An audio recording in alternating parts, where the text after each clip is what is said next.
अच्छा, भारतीय संविधान के जो 11 मौलिक कर्तव्य हैं, उन्हें क्रम से याद रखने में अक्सर थोड़ी मुश्किल होती है ना? पर क्या हो अगर मैं बताऊं कि एक ऐसी ट्रिक है जो इस मुश्किल को हमेशा हमेशा के लिए दूर कर सकती है?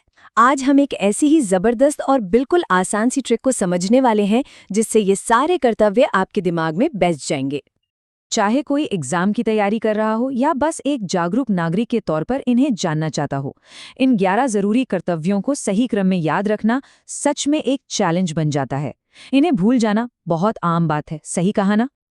लेकिन इसका समाधान हमारी अपनी अंग्रेजी की वर्णमाला में ही छिपा है। जी हाँ, इसका राज छिपा है ए से लेकर के तक के अक्षरों में। हर अक्षर एक मौलिक कर्तव्य का दरवाजा खोलता है। चलिए देखते हैं कैसे। तो शुरू करते हैं ए से।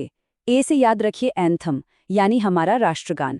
ये पहला कर्तव्य हमें याद दिलाता है कि हमें संविधान का पालन करना है और इसके आदर्शों, संस्थाओं, राष्ट्रध्वज और राष्ट्रगान का सम्मान करना है। ये हमारे राष्ट्र की नींव का सम्मान है।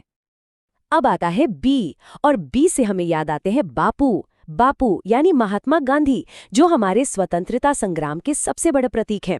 तो ये कर्तव्य उन्हीं महान आदर्शों को, जैसे कि अहिंसा और सत्य, अपने दिल में बसाने और उनका पालन करने की बात करता है, जिन्होंने हमें आज़ादी दिलाई। सी हमें याद दिलाता है कंप्लीट यूनिटी की, यानी पूरी एकता। ये तीसरा कर्तव्य कहता है कि हमें भारत की संप्रभुता, एकता और अखंडता की रक्षा करनी है, मतलब देश को किसी भी कीमत पर एकजुट बनाए रखना है। डी का मतलब तो बहुत ही सीधा है, डिफेंस, यानी देश की रक्षा। चौथा कर्तव्य हमें याद दिलाता है कि हमें देश की रक्षा के लिए हमेशा तैयार रहना चाहिए, और जब भी देश को हमारी जरूरत पड़े, हमें राष्ट्रीय सेवा के लिए आगे आना है। इसके बाद है ई, जो इक्वालिटी यानी समानता की भावना को दिखाता है। पांचवा कर्तव्य कहता है कि हमें भाषा, धर्म या क्षेत्र के भेदभाव से ऊपर उठना है और सभी भारतीयों के बीच सद्भाव और भाईचारे को बढ़ावा देना है। यही तो हमारी विविधता में एकता की असली पहचान है। फ के लिए सोचिए फोर्ट, यानी किला, जो हमारी महान संस्कृति और विरासत का एक प्रतीक है। छठा कर्तव्य हमारी मिलीजुली संस्कृति की समृद्ध विरासत को समझने, उसका महत्व जानने और उसे संजोकर रखने की बात करता है। आगे है जी, और जी से ग्रीन, यानी हरा भरा। ये तो साफ है। सातवां कर्तव्य कहता है कि हमें अपने प्राकृतिक पर्यावरण की रक्षा करनी है। हमारे जंगल, झीलें, नदियां और वन्यजीवन, इन सब की। ये सिर्फ सरकार का नहीं, बल्कि हम सबका कर्तव्य है। अब देखते हैं एच को। एच का मतलब है ह्यूमनिज्म, यानी मानवतावाद। आठवां कर्तव्य हमें वैज्ञानिक सोच अपनाने, मानवतावाद को बढ़ावा देने और हमेशा कुछ नया सीखने और सुधार की भावना रखने के लिए प्रेरित करता है। आई से याद रखना है इंडियन प्रॉपर्टी, यानी सार्वजनिक संपत्ति। नौवां कर्तव्य बहुत जरूरी है। ये हमारी सार्वजनिक संपत्ति, जैसे कि पार्क, सड़कें, इमारतें, इन्हें सुरक्षित रखने और किसी भी तरह की हिंसा से दूर रहने की बात करता है।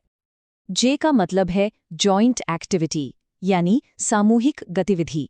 10वां कर्तव्य हमें व्यक्तिगत और सामूहिक दोनों ही स्तरों पर अपना बेस्ट देने के लिए कहता है, ताकि हमारा देश लगातार तरक्की और कामयाबी की नई ऊंचाइयों को छूता रहे।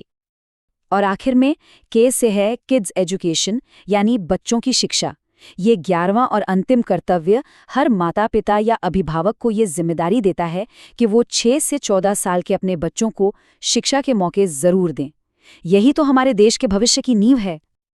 तो ये शानदार ट्रिक तो अब हमें पता चल गई, लेकिन अब एक बहुत ही दिलचस्प सवाल उठता है, ये कर्तव्य आए कहाँ से?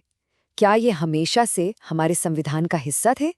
इसका जवाब शायद आपको थोड़ा चौंका सकता है। और ये रही वो हैरान करने वाली बात। 1950 में जब भारत का संविधान लागू हुआ था, तो उसमें एक भी मौलिक कर्तव्य नहीं था। जी हाँ, आपने सही सुना, एक भी नहीं। उनकी संख्या थी 0। तो फिर ये आए कहाँ से? असल में इन्हें बाद में संविधान में जोड़ा गया, और इसकी प्रेरणा ली गई थी पूर्व सोवियत संघ, यानी यूएसएसआर के संविधान से। इन्हें हमारे संविधान के भाग 4A और अनुच्छेद 51A के तहत जगह दी गई। इन्हें 2 हिस्सों में जोड़ा गया। पहले 10 कर्तव्य 1976 में 42वें संशोधन के जरिए लाए गए, और फिर कई सालों बाद 2002 में 86वें संशोधन से शिक्षा से जुड़ा 11वां कर्तव्य भी इसमें शामिल हुआ।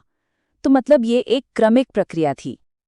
तो चलिए फटाफट से एक नज़र डालते हैं उन खास बातों पर जो हमने सीखी। पहली बात, भारत के नागरिकों के लिए कुल 11 मौलिक कर्तव्य हैं। दूसरी, इन्हें ए से के की आसान ट्रिक से याद रखा जा सकता है।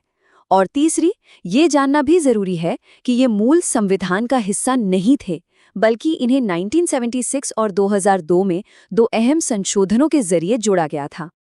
और अब आखिर में एक सवाल जिस पर सोचना जरूरी है। इस ट्रिक से कर्तव्यों को याद रखना तो एक बात है, लेकिन एक नागरिक के तौर पर हमारी रोजमर्रा की जिंदगी में इनका असली मतलब क्या है?